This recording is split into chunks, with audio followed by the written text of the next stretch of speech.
Damos início nesta tarde ao lançamento do livro Crônicas da Pandemia e Meus Sonhos Crônicos, da escritora Rosicléia Antoniaco.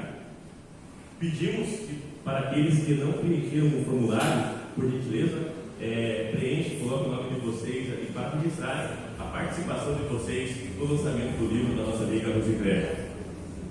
A obra aborda de forma sensível e reflexiva os impactos da pandemia da Covid-19 em nossas vidas. Rosicléia, então, mergulha nas transformações das rotinas diárias, nos desafios dos relacionamentos familiares e nas consequências nas atividades externas, tudo narrado com a leveza e o humor característico das crônicas.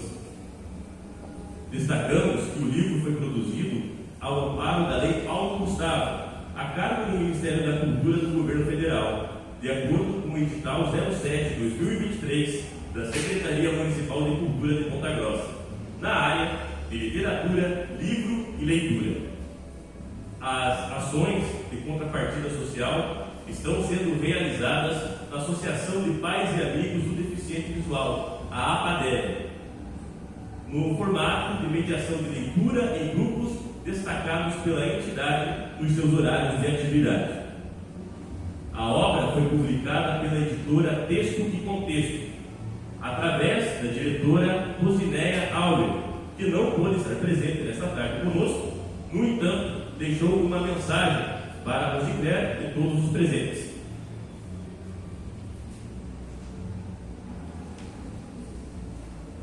Segundo ela, com alegria escrevo essas breves palavras para de alguma forma estar presente no lançamento de mais um livro de Rosicléia Antoniaco. Quero parabenizá-la pela ousadia e coragem de escrever essas crônicas, representando uma época difícil, de forma tão leve. Confesso que senti representado em muitos trechos. Escrever não é tarefa fácil, mas para Rosicléia me passa a impressão de que ela faz isso com a maior facilidade. Na tessitura dos parágrafos, a linguagem informal torna-se poética, muitas vezes trazendo risos ao nosso rosto. Isso é talento. Desejo que a cidade de Ponta Grossa te reconheça como uma das melhores cronistas contemporâneas. Parabéns, Rosicléia, por mais esse livro que certamente será um sucesso. Estou muito feliz por fazer parte de mais um projeto seu. Viva a literatura brasileira e regional. Viva a Rosicléia. Rosinéia Auler, editora-chefe do Texto e Contexto.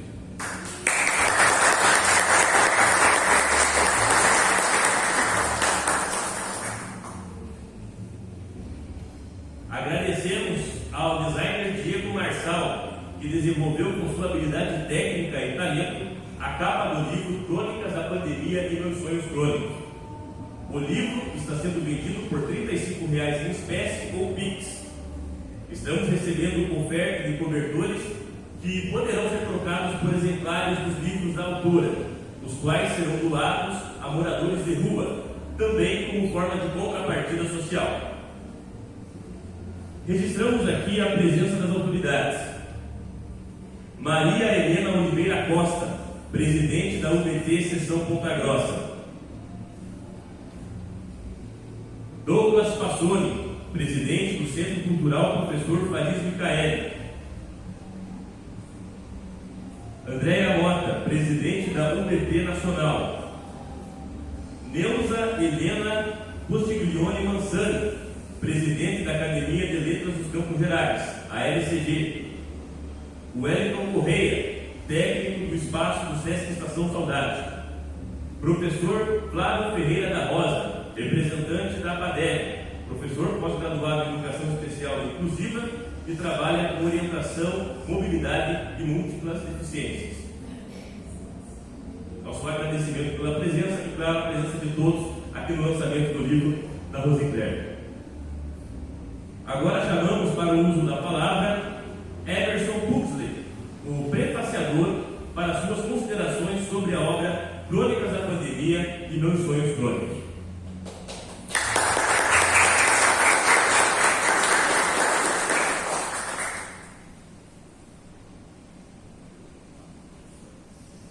Uma boa tarde a todos.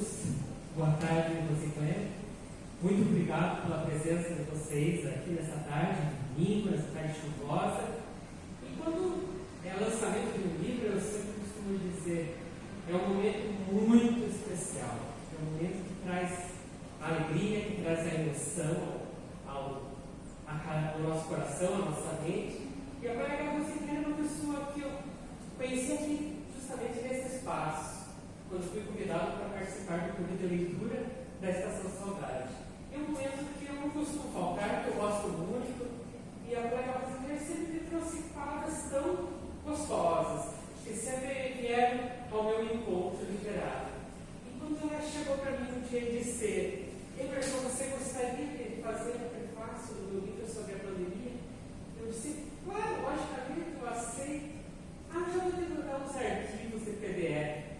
E ela me mandou os arquivos e eu rapidamente li aqueles arquivos e já fiz o prefácio que está estampado no livrinho aqui de vocês hoje. E com muita alegria, Rosibete, pois é a primeira experiência oficial para uma pessoa que gosta tanto de Deus, que eu costumo dizer, eu sou amigo dos livros. Quero ainda escrever e deixar pronto o meu, mas eu agradeço muito a você pela oportunidade. E essa parte aqui chama muito a minha emoção, porque é um momento muito especial. E eu fiquei pensando assim, o que eu vou falar nessa tarde lá com a colega Rosibete, os convidados? Porque quando eu fiz a minha esposa, eu sempre tenho um papelzinho dentro do bolso. E o papelzinho está aqui.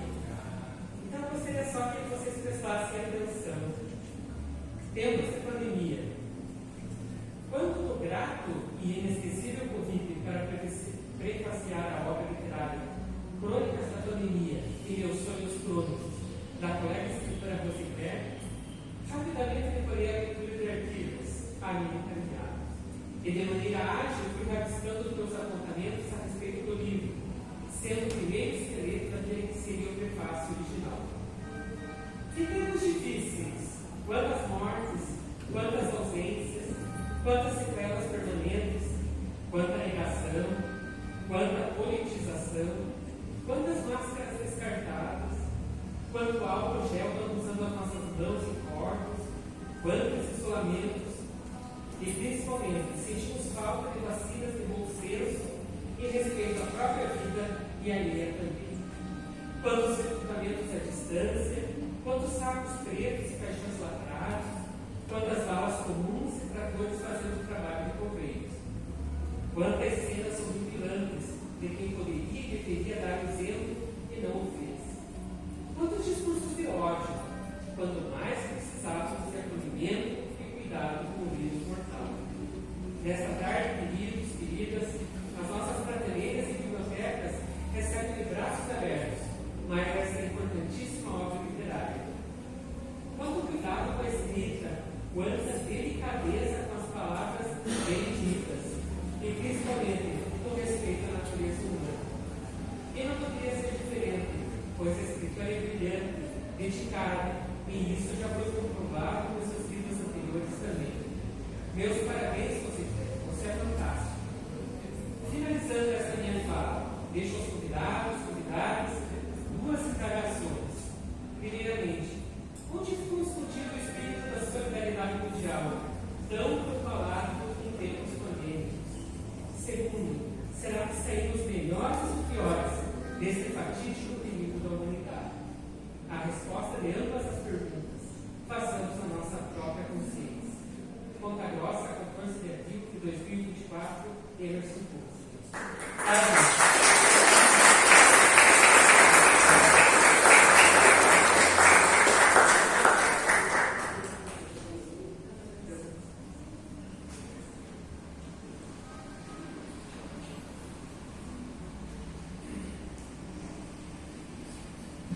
Chamamos agora o professor Flávio Ferreira da Rosa, representando a Associação de Pais e Amigos do Deficiente Visual, a APADEV, para o seu pronunciamento.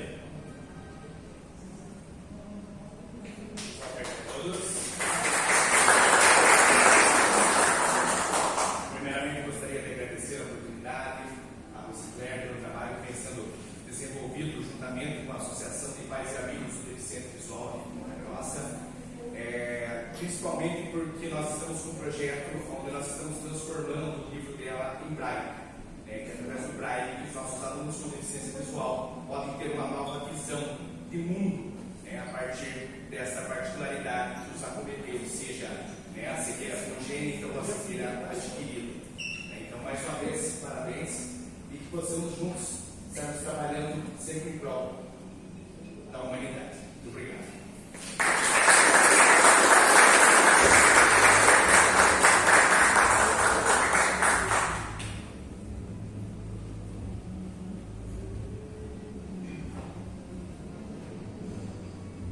E nesse momento será realizado a leitura da crônica Preciso desse Emprego, com Ana Beatriz Hentscheller, do Clube de Leitura do Sesc São Saudade, e Heloíse Alves Gomes.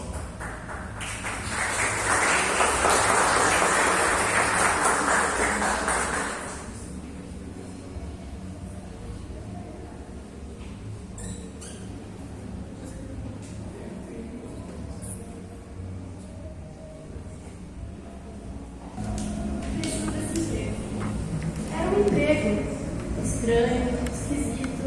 Identifiquei-me com uma máquina de escrever, abandonada ao campo.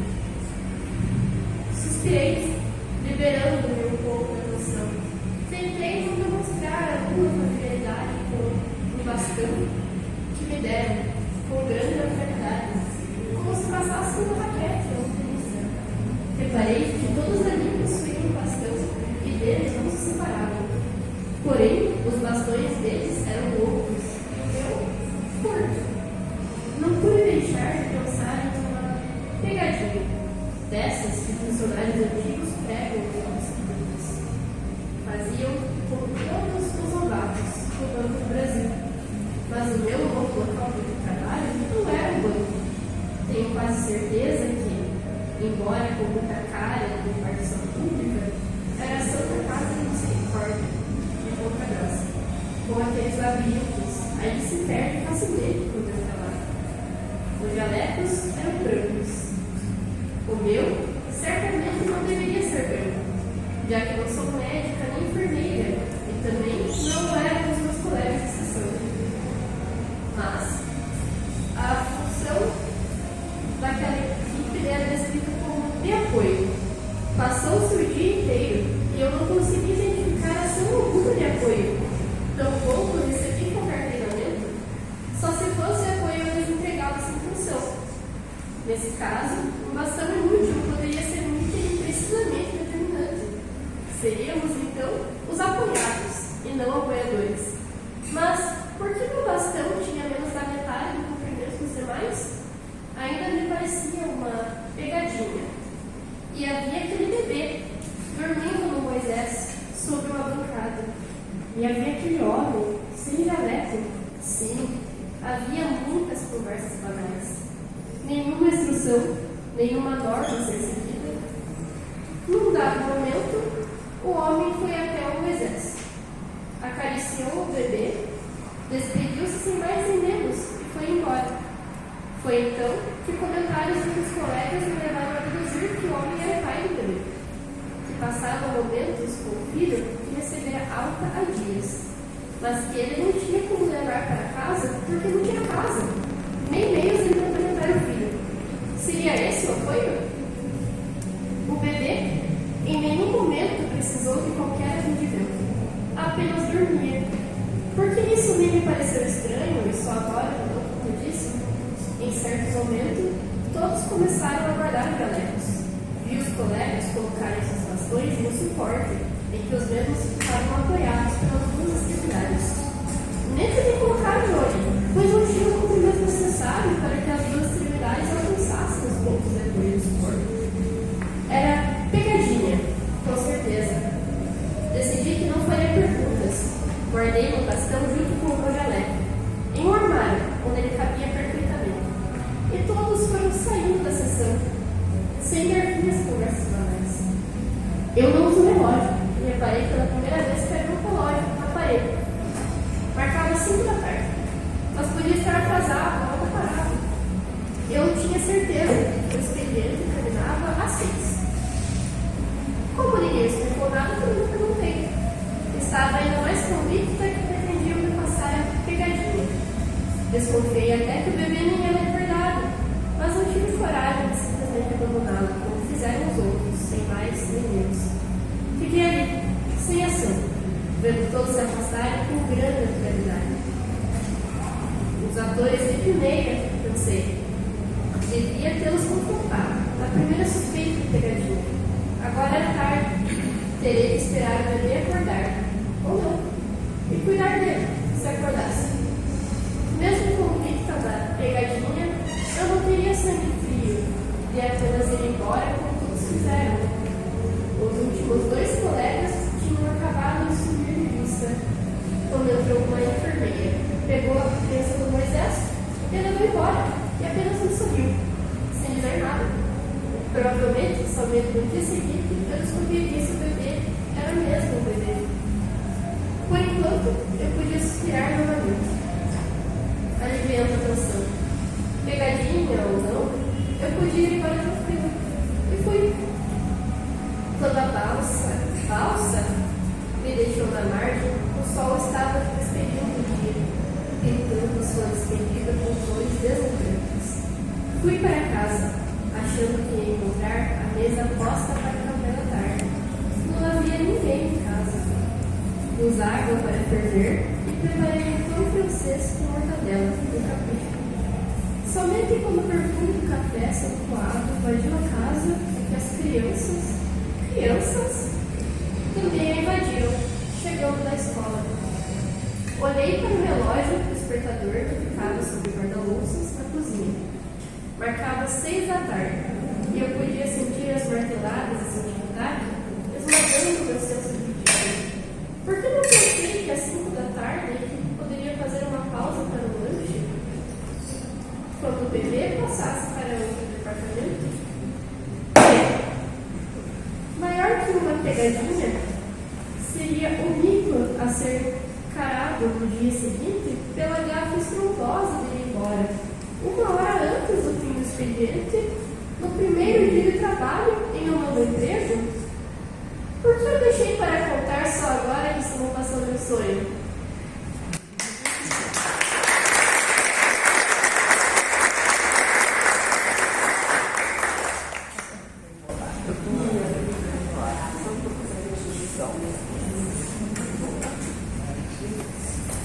Tem contribuição minha agora aqui.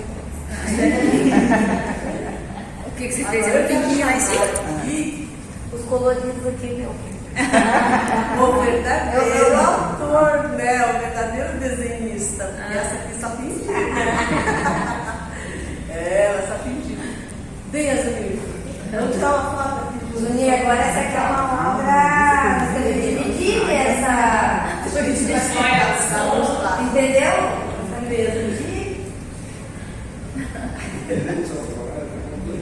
Vai ter que dividir os direitos autorais agora. Boa tarde a todos. É um prazer muito grande estar aqui, sendo convidado pela Claire, uma pessoa que eu aprendi a admirar muito, me sinto lisonjeado de estar aqui, e pela sua família também, toda cultural, né? Meus parabéns para a grande família. Gostei muito de suas crônicas, tenho ouvido muito o que estão lendo para mim, mais atrás. Isso. Por esse grupo que se me adiantou, que me lendo, né? É um prazer estar aqui realmente. Então, assim, o prazer é nosso por receber você sempre lá, na PADEC, né? E o som de jogador dela, até que a gente fica conversando depois do horário, que ela faz as entrevistas lá, o Fala conosco, né? Eu vou cutucar ela para ficar sabendo as coisas dela.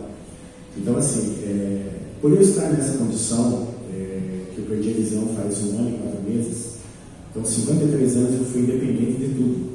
E recebo a notícia de que eu não vou ver mais. Então, para mim foi muito doído.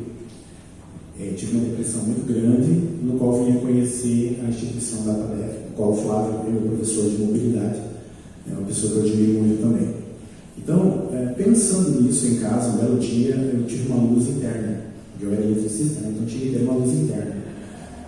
Assim, por que não fazer um podcast voltar às pessoas com deficiência visual? Por que não?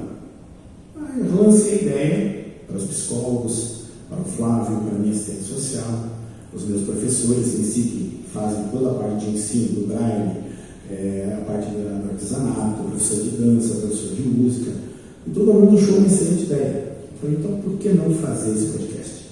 Então tá, aí começamos a reunir ideias, né? Hoje o podcast está em andamento, a gente está fazendo toda a parte jurídica, porque não basta só montar e entrar na internet, nós temos toda uma parte jurídica, uma RFC, para poder montar o podcast, correndo atrás de um monte de coisa. Inclusive, hoje nós tivemos reunião na parte da manhã, com o pessoal, parte do pessoal da Codinha na reunião, né? Então, e quando a Isabel me fez o convite, Marcelo, você pode ir lá falar no podcast? Eu falei, com certeza eu vou falar, porque eu preciso muito de apoio. O podcast vai precisar muito de apoio das pessoas, que a gente chama de videntes, né? As pessoas que vêm para passar para as pessoas, no caso, as que têm deficiência visual, as famílias aprenderem sobre isso. Então, todo mundo aprovou a ideia e hoje nós estamos aqui para falar, né? Que é um grande prazer que o podcast logo vai estar na internet, entendeu?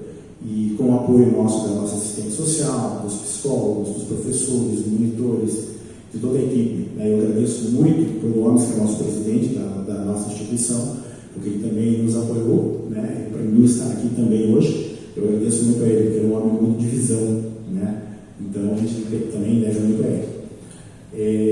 Rosinha, eu vou fazer umas perguntas para você. Pois não, pode falar. Só eu fazer um agradecimento especial pela tua presença, né?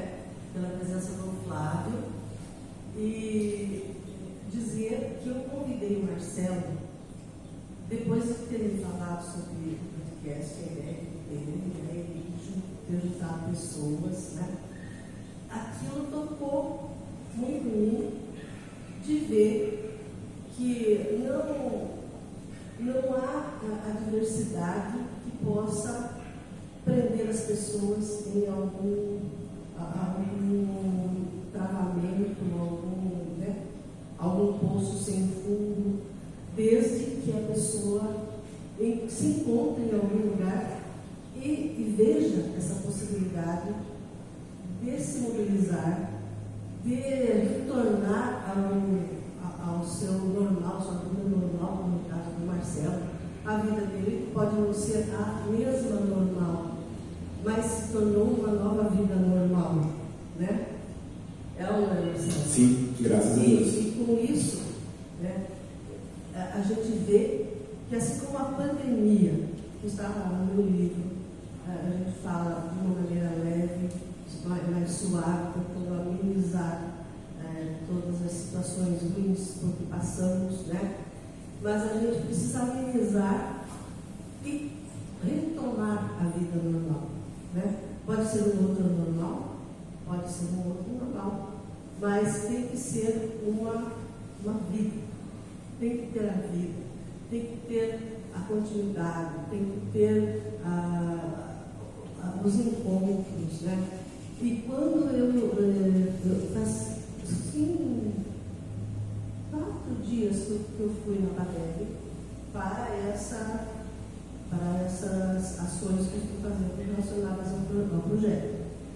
Mas eu já conhecia a PADEV, já tinha ido lá, já tinha feito mediações de leitura lá. Ela só não me conhecia até então, né? Não, porque o Marcelo não estava naquela época. No momento não estava. Foi antes da pandemia que eu estive lá. Então, lá na PADEV você vê o trabalho realizado na PADEV, né? A gente vê, eu queria falar agora com o Marcelo, dizer para ele, que além dele, lá na PADEV tem pessoas muito mobilizadas a desejos, a fazer coisas. Sim. Porém, como você conseguiu encontrar na sociedade pessoas que pudessem se agregar, né? Algumas pessoas lá ainda escondem esse desejo. Por exemplo, eu vejo lá na PADEV, vi esses dias, estive lá há alguns dias, mal, vou dizer a palavra malmente, que eu gosto de falar, malmente, né? Malmente me conhecem, sabe? E vieram falar para mim que um falou que tinha um livro escrito na cabeça, mas não sabia como tirar o livro de lá, porque ele não tem os meios, não tem as condições, porque a Padeb oferece todas as condições que são da atribuição dela, as condições de melhoria da saúde, de progressão na mobilidade, de avanço por exemplo, quando você perde um sentido, um dos sentidos, você tem que trabalhar os outros. Então a Padeb trabalha tudo isso, né? Tem um trabalho muito lindo, muito bom, muito bem feito, que a gente vê acontecendo lá, né? A gente vê os professores assim se esforçando, a gente vê o esforço. Olha, quando você vê uma pessoa que perdeu um dos sentidos, essa pessoa poderia simplesmente dizer não quer mais nada da vida. No entanto, elas estão lá, elas foram atrás da recuperação, atrás da reforma, enfim, dessa estrutura de sentidos que a pessoa precisa reformar para poder continuar, né? E a Padeb oferece tudo isso. Porém, tudo isso faz parte de um trabalho, de um método que alcança o coletivo da comunidade dos deficientes. Porém, aquele individual, aquele senso individual de que eu tenho alguma coisa, eu sonho com alguma coisa, a Padeb me oferece muitas oportunidades, por exemplo, de desenvolver o tato, de desenvolver mais os outros sentidos. Mas quem vai me ajudar a tirar o livro que está na minha cabeça?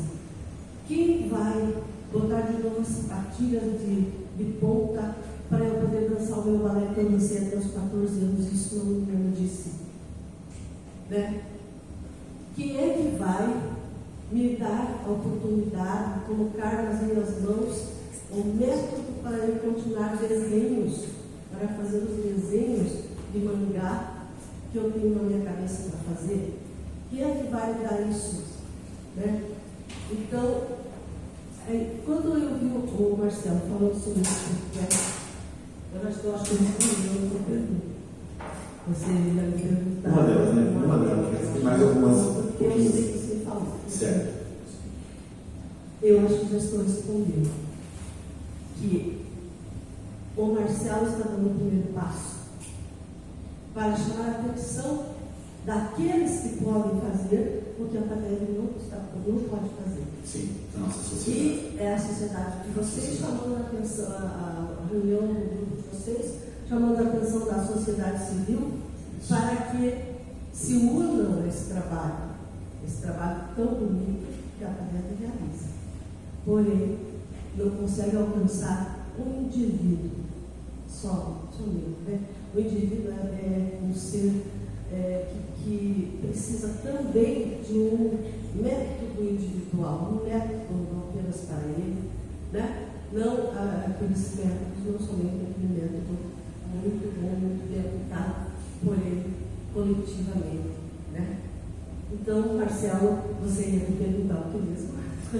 Então, assim, você está fazendo o podcast já. Então, você veja bem, já é o nosso início, né? Então, você veja bem, uma andorinha só não faz verão, né? Então, quando eu tive a ideia, a gente traz todas as pessoas com deficiência visual, também de mobilidade, né? A gente procura ajudar todos, na realidade. E por isso eu tive essa ideia, porque hoje muitas pessoas vêm procurar dentro da Padeb, né, falando dos problemas, do qual a gente encaminha para o assistente social, para o psicólogo, pessoas de fora que não conhecem a Padeb vêm perguntar para mim, e pessoas que se inspiram da minha maneira como eu cheguei, né, porque na verdade eu tive dois lutos, um quando eu perdi a visão e outro que quando a minha família me abandonou porque eu perdi a visão. Então foi muito difícil me reestruturar, me levantar novamente. Mas quando eu tive a ideia, né, a vida mudou. E quando a Rosicléia me convidou para mim vir aqui, eu falei, com certeza estarei lá. Primeiro porque eu admiro o trabalho dela, aprendi a gostar cada vez mais da parte de literatura, né? Me tornei, vamos dizer assim, assíduo a ouvir as crônicas dela, a gente brincou, eu ri muito de uma das crônicas dela na sala de aula. Então, assim, espero que hajam outros convites e você vai voltar, né, a ter outras entrevistas do podcast. Eu gostaria que o Flávio fizesse, então, já a primeira pergunta, praticamente ela respondeu, né, Flávio? Se eu fizesse a segunda, Mas tem 4 perguntinhas para poder responder para nós, por favor. Só pega uma palavra. Muito bem. Quais são as suas expectativas diante desse projeto do podcast? Eu acredito que as expectativas, embora elas sejam assim, meio nebulosas na minha cabeça, porque eu não sou uma pessoa ligada ao audiovisual. O meu negócio é livro mesmo, né? Então, mas eu vejo que o mundo, em uma questão de 10 anos, o mundo está mudando. Você não é mais o mesmo mundo, não tem mais o mesmo mundo, né? Então, a minha questão do livro tem que começar a ter também a visão mais tecnológica, né, que envolve mais as outras mídias e tudo mais. Então, a minha expectativa é que esse podcast consiga trazer para esse mundo, de 10 em 10 anos aí, todos os colegas dele lá da FATEV, que eles possam ter inclusão nesse mundo, de alguma forma. E eu acho que esse podcast me traz essa expectativa, né? Como um primeiro passo, né? É isso que eu vejo. Muito bem. E através dos seus livros, toda a sua carreira, principalmente em vínculo com a Secretaria de Educação e Cultura, né? O que a senhora acha que poderia ser feito através de uma forma de projeto que possa vir a contribuir com esse podcast? Aqui eu já me sinto um pouco barrada para falar qualquer coisa, até porque eu conheço, do mesmo modo que o meu assunto é livro, eu também conheço a secretaria dentro desse quadro literário, né? Então, para mim, a secretaria atende perfeitamente com os editais, né? Está atendendo, porque eu já consegui fazer 2 livros com os editais da secretaria, né? E outras pessoas que conheço têm conseguido realizar, né? Alguns de repente não conseguem, não foi hoje, não foi dessa vez, mas poderá ser a próxima, né? Porque os editais estão vigorando, estão vencendo, né? Vamos dizer assim. E eu vejo, por exemplo, que o podcast pode perfeitamente, poderia, eu acho, não sei, eu posso falar com a secretaria, né? E o que eu vi dos editais, existem normas que são comuns a todos, em todas as áreas, mas eu mesmo me dediquei à área da literatura, então eu não conheço profundamente o edital, por exemplo, do audiovisual. Mas eu acredito que a secretaria deve ter alguém que vai escutar, o Marcelo vai escutar o grupo, né? E vai indicar qual é o caminho, por exemplo, para o financiamento público. Eu penso isso. Procura a secretaria, né? Vai até lá, eles vão escutar. Uma coisa eu posso dizer, eles vão escutar. Se eles vão ter vamos dizer, a resposta que vocês querem, eu não posso responder, não sei, né? Mas acredito que vale a pena acreditar. Porque o financiamento público pode ser importante para o podcast de vocês, né? Até porque os editais, eu comento sempre assim, eu entrei no edital na categoria do valor menor.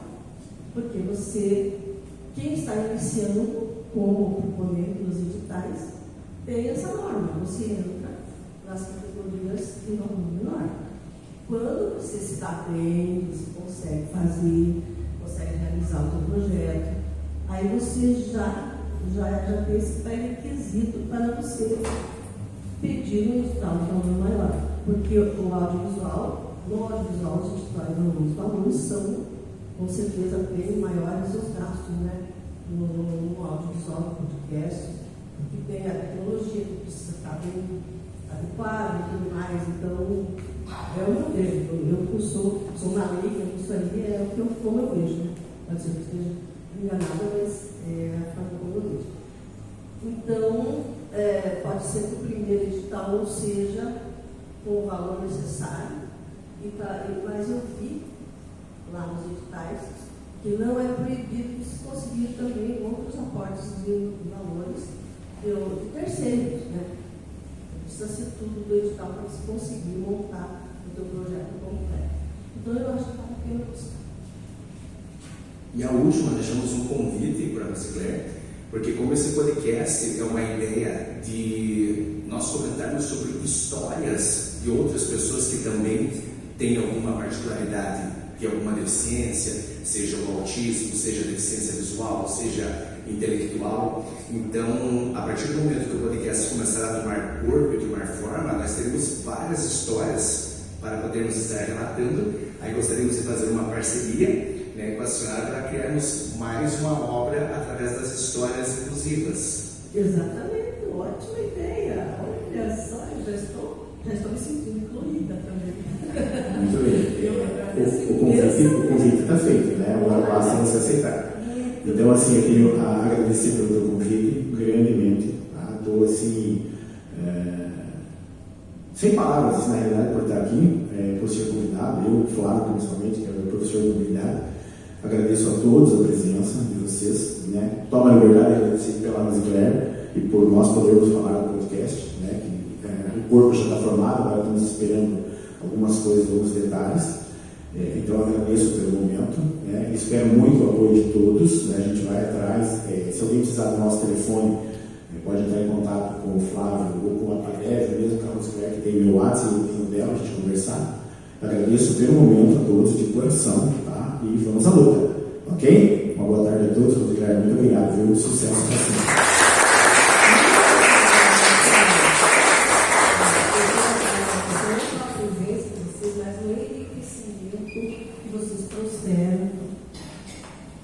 Que vocês trouxeram para viver, né? É muito rica essa presença da mobilização das pessoas, vamos dizer assim, pessoas quaisquer, né? Nós somos todas pessoas que estão no meio e qualquer um de nós precisa lembrar que uma andorinha sozinha não faz verão, né? Juntando as andorinhas, nós podemos fazer verão para melhorar toda a situação daqueles que tiveram a... Eu fico imaginando quando a pessoa precisa de tudo, ela pode ser convidada. Espera um pouquinho, para não a pessoa pode ser convidada, pode ter um convite pago para ir, por exemplo, assistir um concerto, ou a um balé, ou a algum espetáculo cênico, né? Ela vai se perguntar, como que eu vou? De que jeito? E fala-se muito em acessibilidade, no meu livro tem o ponto acessibilidade é atingida pela fonte usada, pela fonte e pelo tamanho de fonte, porque aquela fonte é uma fonte facilitadora para a leitura de pessoas com baixa visão. E a PANEB ainda vai produzir a tradução de imagem online para poder atender também aqueles que não podem ler de qualquer forma, né? A não ser com o tato, né? Então, eu fico imaginando que a acessibilidade que eu dou no meu livro, por exemplo, com essa fonte, para esses que precisam, que conseguem ler, é uma acessibilidade boa. Mas se você tem um espetáculo teatral, você pode até ver aquilo que o edital pede de acessibilidade lá no espetáculo dele. Mas será que a pessoa pode chegar lá? Entendeu? Será que essa pessoa com deficiência pode chegar a usufruir de toda a acessibilidade que o projeto providenciou lá, naquele espaço da cultura? Então, eu acho que nisso não é só a cultura que vai trabalhar, a cultura está fazendo parte dela com o edital exigindo a acessibilidade. Todo edital precisa apresentar um plano de acessibilidade, né? Todo proponente tem que apresentar um plano de acessibilidade. Só que Será que o acesso ao espaço está permitido? Será que tem uma van para levar pessoas deficientes para o espetáculo? Será que tem esse transporte gratuito, facilitado, não apenas o ônibus que pode ter mesmo, né? Mas será que tem tudo isso? Então, o podcast do Marcelo me parece que pode atingir, pode chegar a esse ponto de debate também e dar uma acessibilidade maior.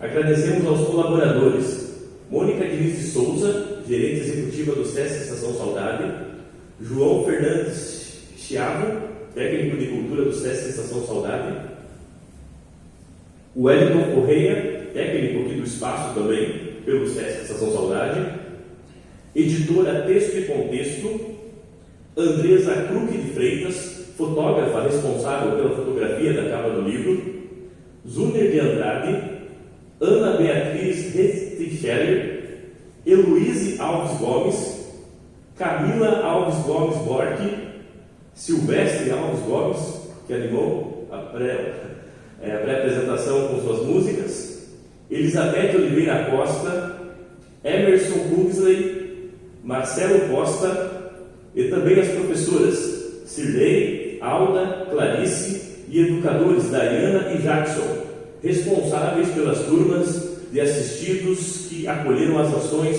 de contrapartida do projeto no formato de mediação de leitura. Nossos agradecimentos também à Prefeitura Municipal, que por intermédio de sua Secretaria de Cultura propiciou a realização deste evento. Agradecemos também ao SESC Estação Saudade pelo apoio incondicional a eventos como este, que resgatam os valores culturais da nossa cidade. E para finalizar, agradecemos cada um de vocês pela ilustre presença em prestigiar mais um belo trabalho da nossa amiga escritora Rosicléia Toniato.